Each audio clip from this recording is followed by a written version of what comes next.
وہ مسافر عرب کے صحرا میں اکیلا چلا جا رہا تھا۔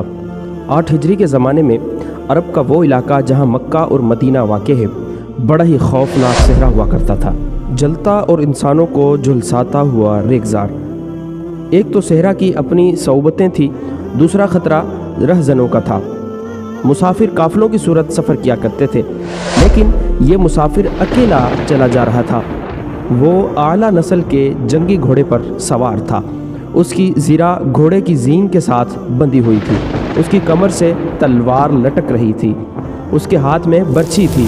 اس زمانے میں مردوں کے قد دراز، سینے چوڑے اور جسم گٹھے ہوئے ہوتے تھے۔ یہ اکیلا مسافر بھی انہی مردوں میں سے تھا، لیکن جس انداز سے وہ گھوڑے کی پیٹھ پر بیٹھا تھا، اس سے پتہ چلتا تھا کہ وہ شاہ سوار ہے اور وہ کوئی معمولی آدمی نہیں۔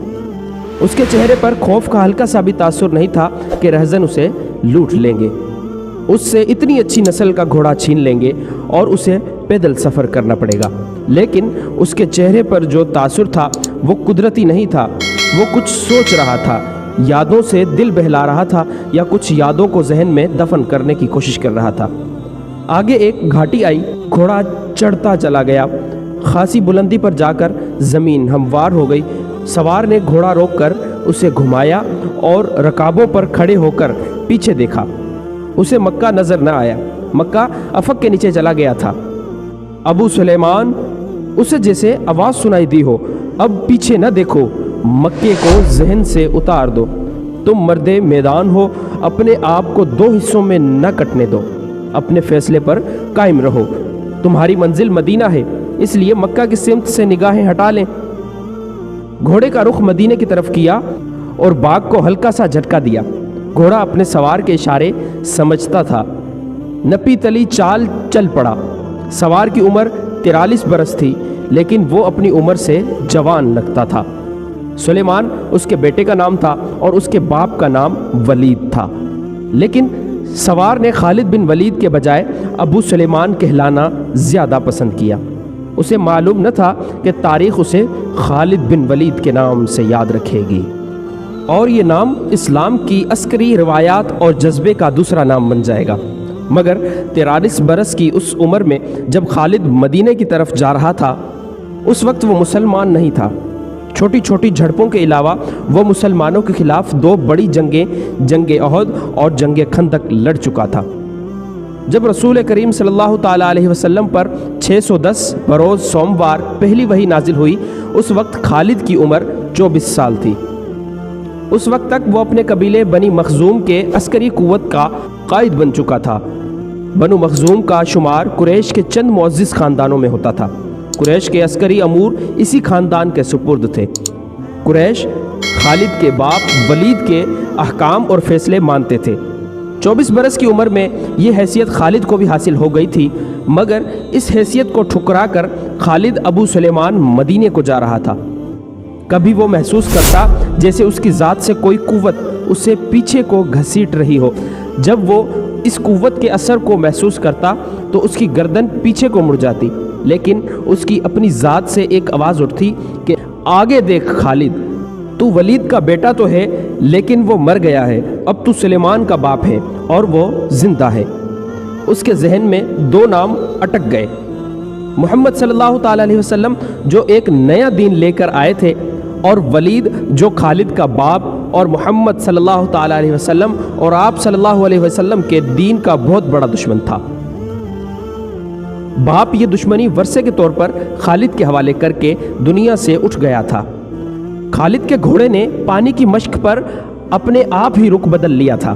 خالد نے ادھر دیکھا، اسے گول دائرے میں کھجوروں کے درخت اور صحرا کے جھاڑی نما درخت نظر آئے۔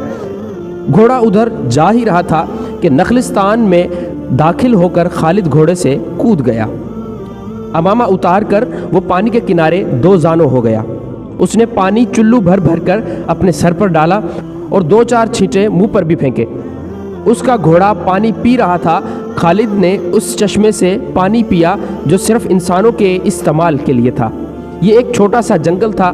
خالد نے گھوڑے کی زین اتاری اور زین کے ساتھ بندھی ہوئی چھوٹی سی ایک دری کھول کر جھاڑی نما درختوں کے جھنڈ تلے بچھائی اور لیٹ گیا۔ وہ تھک گیا تھا،